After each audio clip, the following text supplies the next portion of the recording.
In nomine Patris et Filii et Spiritus Sancti. Amen. Salve fratres, welcome back in the jungle of Protestantism.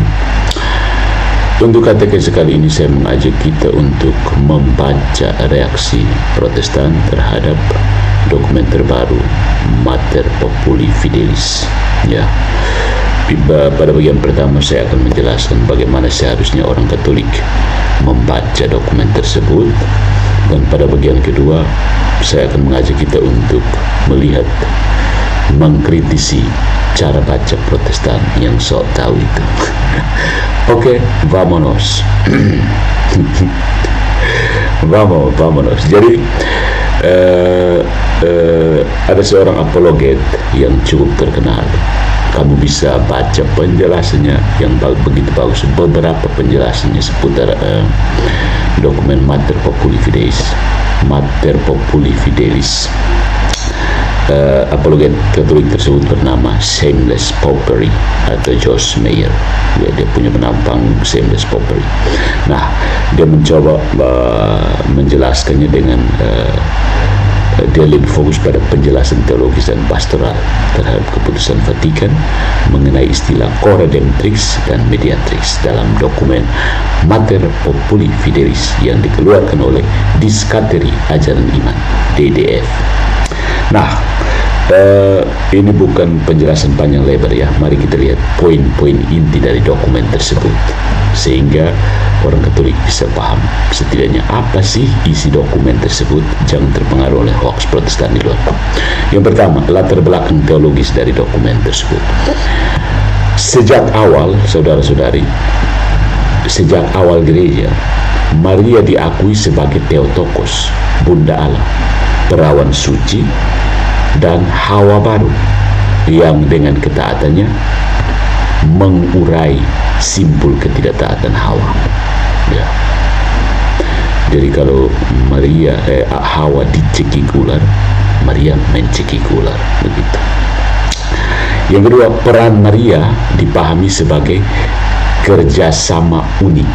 Ingat, kita yang lain bekerja sama, tapi Maria bekerja sama secara unik dengan Kristus dalam karya keselamatan. Paulus juga iya, Petrus juga iya, kamu juga iya, saya juga iya. Tapi Maria punya peran yang unik, kerjasama yang unik, satu-satu. Unik itu dari bahasa Latin unus, ya artinya satu. Jadi hanya satu-satunya yang begitu. Tetapi tetap subordinasi, aturannya sub di bawah, ordo di bawah, tingkatannya di bawah, subordinat di bawah dan tergantung sepenuhnya pada Kristus. Nah, ini yang harus ditangkap. Saya ulangi lagi, peran Maria dipahami sebagai kerjasama yang unik dengan Kristus dalam karya keselamatan, tetapi tetap subordinat di bawah dan tergantung pada Kristus. Tanpa Kristus, Maria kuah kosong, begitu. Santo Agustinus menyebut Maria, ingat Santo Agustinus, salah satu orang kudus favorit Protestan, menyebut Maria sebagai rekan dalam penebusan Kristus. Bukan dalam arti setara, tetapi sebagai ciptaan yang bekerja sama dengan rahmat penebusan. Ingat, bekerja sama, atau istilah yang lebih teknisnya partisipasi. Itulah latar belakang teologisnya.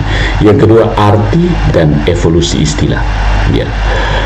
Coredemptrix itu muncul abad ke-15, setahun sebelum reformasi. Coredemptrix muncul abad ke-15 sebagai ekspresi setahun, bukan 100 tahun. 100 tahun, satu abad sebelum reformasi. Dia muncul abad ke-15 sebagai ekspresi devosional. Ingat, ekspresi devosional, bukan dogma. Bukan dogma. Awalnya berarti yang turut menderita bersama sang penebus. Itu makna awal dari Coredemptrix, yang turut menderita bersama sang penebus, bukan penebus kedua seperti hoax Protestan. Ya. Yang kedua, Mediatrix muncul lebih awal lagi, itu abad ke-6 sampai 12. Ya, dan digunakan untuk menekankan peran Maria sebagai perantara doa, bukan pemberi rahmat secara langsung. Kedua istilah ini berkembang secara historis tanpa kejelasan konseptual yang konsisten dan berisiko disalahartikan seolah Maria sejajar dengan Kristus, dan benar Protestan tangkapnya seperti itu. dan orang Katolik yang malas belajar. Yang ketiga, sikap Vatikan dan argumen dari TDF yang baru keluar dan ditanggapi. Dokumen Mater Populi Fidelis menolak penggunaan formal istilah Coredemptrix dan Mediatrix of All Graces.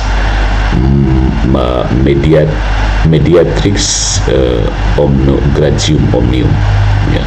Itu kayak kalau di NTT di Keuskupan Atambua ada salah satu nama parokian, nama parokinya Santa Maria Mediatrix of All Graces, Kiupukan Insana.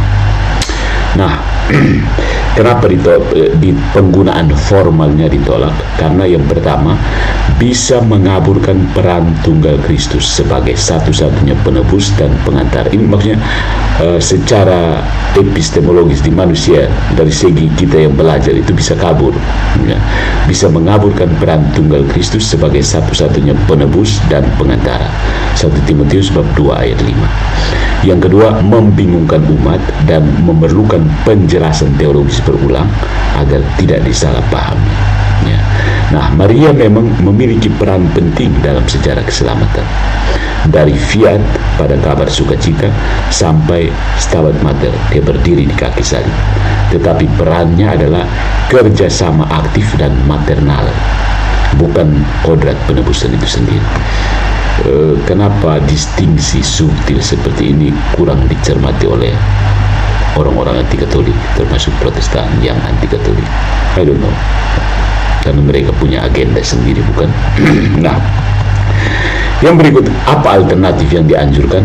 Gereja menganjurkan istilah yang lebih tepat, istilah seperti Mater Populi Fidelis, Bunda Umat Beriman. Yang kedua, Mater Gratiae, Bunda Rahmat. Dan yang ketiga, Socia Redemptoris, rekan sang penebus dalam arti spiritual. Ya. Menurut saya, Socia Redemptoris itu yang dimaksud dengan Coredemptrix itu. Socia Redemptoris. Jadi istilah yang lebih tepatnya Socia Redemptoris, sahabat sang penebus. Bersahabat dalam arti yang paling intim sudah Maria dengan putranya.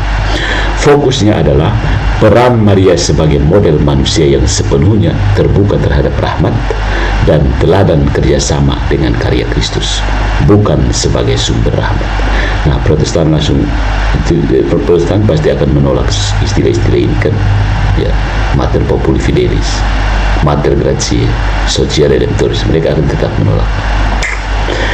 Yang berikutnya, dimensi kristologis dan pastoral. Semua karunia datang di dalam dan melalui Kristus. Efesus bab 1, Kolose bab 1. Maria adalah cermin tertinggi dari rahmat Kristus, bukan sumbernya. Dan devosi sejati kepada Maria selalu bersifat kristosentris. Maria menunjuk kepada Kristus dan berkata, lakukanlah apa yang dikatakannya. Apakah teman-teman Protestan pernah mendengarkan kata-kata Maria ini? Aku pikir mereka sengaja tuling. So, my friends, bahasa devosional harus memperkuat iman kepada Kristus, bukan menciptakan kesan bahwa Maria menggantikannya. Ya. Jadi begitu. Tapi di satu pihak, ini masalah doktrin. Tapi di satu pihak soal devosional itu, you tidak bisa atur umat. Ya, maksudnya tidak bisa terlalu atur umat. Ekspresi cinta kamu kepada pacar kamu tidak bisa diatur buat peraturannya. Kamu harus duduknya harus seperti ini, makannya harus bakso bukan salome, bukan seperti itu. Jadi orang yang jatuh cinta dan mereka mau mengekspresikan cintanya, polisi tidak bisa turun tangan untuk atur mereka begitu. Sampai sini paham? Itulah kenapa penting eksagerasi ungkapan cinta. Kitab suci sendiri banyak dengan masalah eksagerasi, persoalan eksagerasi, melebih-lebihkan sesuatu. Itu Alkitab sendiri punya catatan melebih-lebihkan sesuatu, dan eksagerasi itu Alkitabiah sih. Jadi orang Katolik mengeksagerasi cintanya kepada Bunda Maria. No, what's the problem? Oke. Singkatnya, dokumen ini, dokumen Mater Populi Fidelis, menegaskan bahwa Maria adalah teladan kerjasama manusia dengan rahmat ilahi. Ya, penegasan dari sini adalah Maria adalah teladan kerjasama manusia dengan rahmat ilahi. Terus Protestan pelintir bahwa Maria bukan ini, bukan itu. Salah. Ya. Salah, itu penjelasan hoax dari berbagai media. Begitu dokumennya keluar, Protestan yang sibuk bereaksi. Dan reaksi mereka mengatakan, Katolik bukan lagi melihat Maria, melarang devosi Maria, itu paling ekstrim. Padahal justru penegasan Maria adalah teladan kerjasama manusia dengan rahmat ilahi, bukan penebus sejajar dengan Kristus. Ini jelaskan posisi Katolik, bukan penebus sejajar dengan Kristus. Yang pikir penebus sejajar dengan Kristus itu Protestan. Maria disebut Bunda Rahmat karena perannya memimpin umat kepada Sang Sumber Rahmat, yaitu Kristus sendiri. Jadi begitu. Nah, saudara, reaksi ini berikut ini yang penting, bagian kedua. Bagaimana reaksi Protestan? Reaksi Protestan terhadap Mater Populi Fidelis, yaitu dokumen yang menolak penggunaan resmi istilah Coledentrix dan Mediatrix of All Graces, umumnya bernuansa kemenangan kecil. Ya, saya perhatikan, seolah Vatikan akhirnya mengakui kesalahannya atau berbalik arah dari ajaran tradisional. Tanggapan seperti ini tampak di banyak kanal Protestan, dari YouTube sampai Facebook, dan umumnya bersandar pada 3 asumsi yang keliru. Mari kita tunjukkan asumsi Protestan yang keliru itu.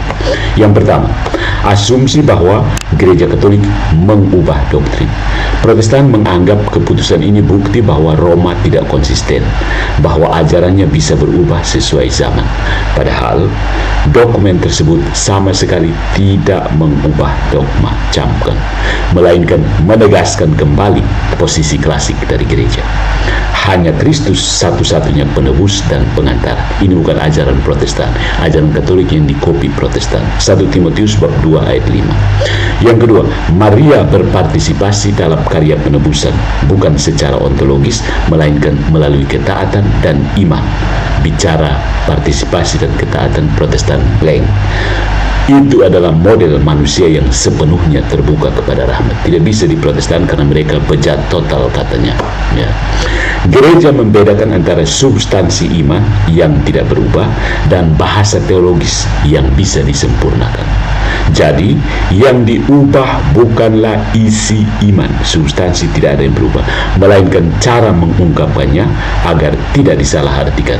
Dan itu bukan pembalikan arah, melainkan pemurnian terminologi. Itu istilahnya masuk dalam api penyucian. Itu analoginya seperti itu. Sesuatu yang Protestan sendiri lakukan dalam tafsir Alkitab mereka. Ya. Nah, yang kedua, asumsi pertama. Asumsi yang kedua, asumsi bahwa keputusan ini membenarkan penolakan terhadap devosi Maria. Ini paling ekstrim sudah. Bodoh sekali ya Protestan anti Katolik dong.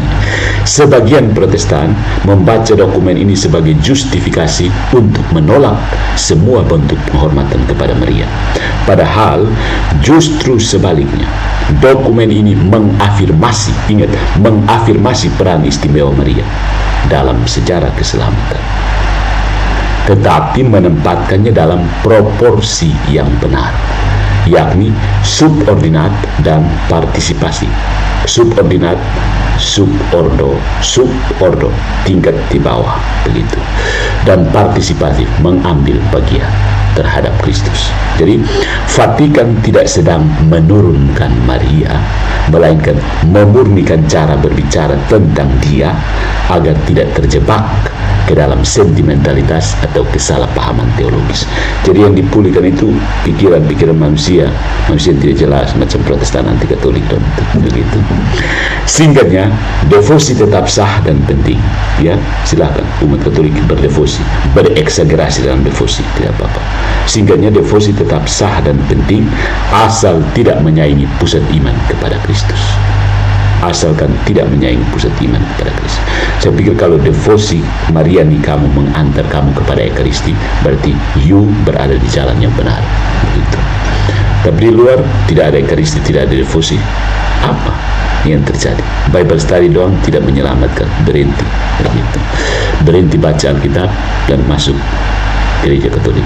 Yang ketiga, asumsi yang berikut yang keliru. Asumsi bahwa Protestan dan Katolik kini sejalan. Tidak. Beberapa pengkhotbah Protestan menyimpulkan bahwa akhirnya Roma setuju dengan kita yang Protestan ini, bahwa hanya Yesus juru selamat. Hanya Yesus juru selamat itu bukan ajaran Protestan. Tapi pemahaman ini juga keliru, saudara-saudara. Gereja Katolik selalu mengajarkan hal itu. Perbedaannya terletak pada apa artinya iman kepada Yesus. Ya, kalau Protestan itu artinya baca-baca Alkitab, masuk surga, tidak akan. Dalam teologi Katolik, iman bukan pasif percaya, sola fide, no, buang di got, tetapi aktif bekerja dalam kasih dan ketaatan. Fides caritate formata. Sola fide itu bidat yang harus dibuang ke tempat sampah. Maka partisipasi Maria bukanlah ancaman terhadap karya Kristus, melainkan ikon iman yang hidup, buah sempurna dari penebusan itu sendiri. Ya, ingat, di Protestan belum ada orang yang diselamatkan. Mereka masih berharap dengan sola fide. Di Katolik sudah banyak orang kudus di surga. Ya, orang kudusnya Protestan itu ada di bumi dan bejat total. Masa orang kudus bejat total? Coba tanya pendeta MYM. Tanya dia supaya dia jelaskan. Biar kita singgung dia supaya dia tanggapi ini video. Jadi, ya, masih orang kudus dan Protestan itu hanya ada di bumi dan mereka itu bejat total. Orang kudus apa bejat total? Total depravity, ya. Jadi partisipasi Maria itu bukan ancaman terhadap karya Kristus, tetapi ancaman terhadap Protestantisme sebenarnya. Ya, Maria adalah ikon iman yang hidup, bukan buah sempurna dari penebusan itu sendiri. Nah, saudara-saudari, ada makna pastoral di balik keputusan Vatikan ini. Makna pastoral yang penting kita ketahui bersama.